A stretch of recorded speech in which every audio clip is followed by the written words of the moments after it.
Forbidden Jutsu refers to powerful techniques that have been banned for the sake of maintaining peace, due to the significant benefits they offer and the heavy costs they impose. Some of these jutsu are activated by draining the user's life force, while others require the sacrifice of others, making their use extremely risky. Today, we'll introduce 4 forbidden jutsu in the world of Naruto that possess near-cheat level abilities.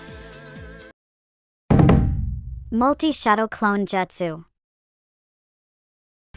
First up is Naruto's signature technique, the Multi-Shadow Clone Jutsu. This technique allows the user to create tangible copies of themselves by evenly distributing their chakra across each clone. This means that for a ninja with limited chakra, using this jutsu could be life-threatening. Because of this, the first Hokage designated it as a forbidden jutsu. However, Naruto possesses an enormous chakra reserve, enabling him to master this technique effectively. Interestingly, despite its forbidden status, the jutsu's hand seals are quite simple, and we even see some elite jonin use it occasionally throughout the series. When it comes to combat, though, there is a drawback. The user's chakra is split among the clones, making it challenging to determine the best time to use it. So, in terms of raw power, it may not be the strongest jutsu among the forbidden jutsu. So why is it included here? Well, the technique has a unique application. It can turn training into a near cheat for rapid development. Since shadow clones are real, when a clone is dispelled, its experiences are transferred back to the original user. This means that if Naruto trains with his clones, he essentially doubles his experience, drastically improving his training efficiency. As a result of this method, Naruto became exceptionally powerful in a short amount of time, ultimately allowing him to defeat Pain. Without this kind of training, the Hidden Leaf Village might have been wiped off the map. The fact that anyone can use this training method, given sufficient chakra reserves, is what makes the multi-shadow clone jutsu so formidable. Izanagi and Izanami. Next up are 2 powerful techniques, Izanagi and Izanami. First, Izanagi is a forbidden visual jutsu that has been passed down through the Uchiha clan. This technique casts a powerful illusion on the user themselves, allowing them to connect illusion and reality. Essentially, it can rewrite unfavorable events as mere dreams, while making beneficial ones real. It's not an exaggeration to say that the user is practically invincible while Izanagi is active. However, the tremendous power of this technique comes with great risk. Izanagi's usage is limited by the time constraint of each Sharingan it's cast with. Once the duration is used up, the Sharingan goes blind. This is why Danzo collected so many Sharingan eyes in the series. Additionally, there's another significant drawback. Using Izanagi tends to make the user arrogant and can lead to erratic behavior. When multiple users employ Izanagi, it's said that clashes over the ideal reality can occur, with each one altering reality to suit themselves, which can lead to disastrous conflicts. While Izanagi is indeed powerful, it has limitations on how many times it can be used in a lifetime, making it inefficient in terms of cost-effectiveness. Izanami, on the other hand, is also a forbidden technique created to counter Izanagi. It's a visual jutsu that traps the target in an infinite loop of illusions. The Uchiha clan developed this technique to curb the abuse of power that Izanagi can lead to. However, it only works on Izanagi users for this purpose, and has no effect in stopping anyone else from rampaging. Izanami operates by capturing sensations of the users and the opponent's bodies through ocular power, then recreating the same sensations on purpose to trap them in an endless loop. Like Izanagi, using Izanami causes the eye to go blind afterward.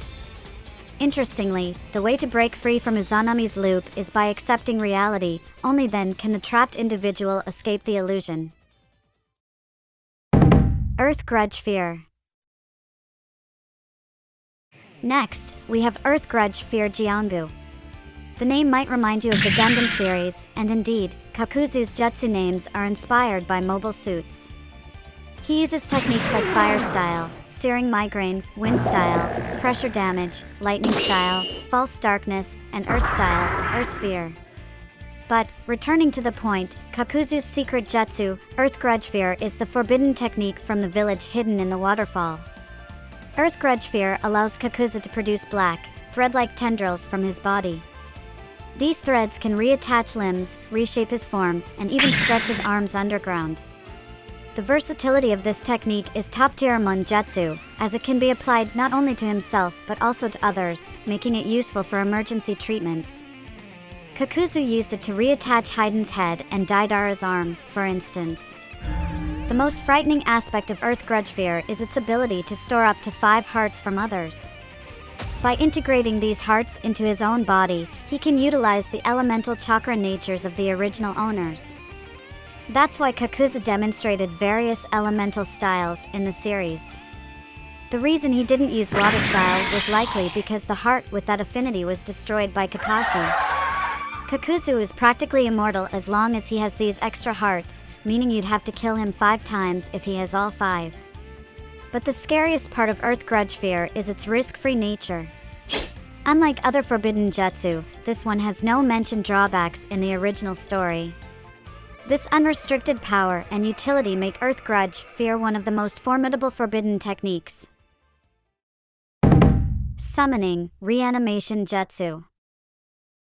Lastly, we have the Summoning, Reanimation Jutsu, a notorious technique associated with the second Hokage, Tobirama Senju, known for his ruthless methods. This forbidden jutsu uses a living person as a sacrifice to resurrect and control the dead. Tobirama originally created it, but it was perfected by Orochimaru later on. The technique includes the term summoning because it involves calling back the soul of the deceased. If the soul no longer exists in the afterlife, such as those sealed by the Reaper Death Seal, the reanimation jutsu cannot bring them back unless the seal is undone. There are 3 main reasons why reanimation jutsu stands out as one of the most cheat-level techniques in the Naruto universe. The first reason is that using the jutsu has no risk to the caster. The only caveat is that stronger reanimated shinobi may not be fully controllable. For instance, Tobirama or Madara could pose risks if they resist control, but being able to resurrect powerful shinobi without risking personal harm makes this jutsu exceptionally dangerous. The second reason is that the resurrected bodies are virtually immortal. Even if the resurrected bodies are destroyed, they will quickly regenerate, leaving the only way to defeat them being sealing. During the Fourth Great Ninja War, the Allied shinobi forces had to resort to sealing techniques to handle reanimated opponents.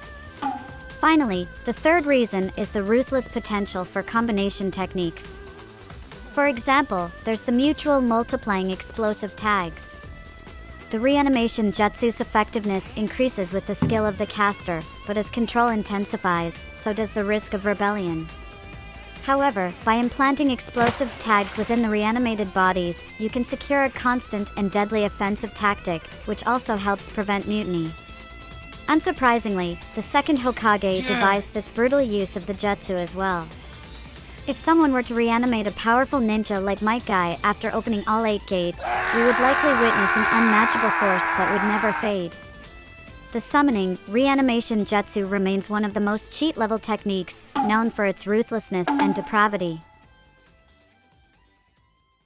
Thank you for watching.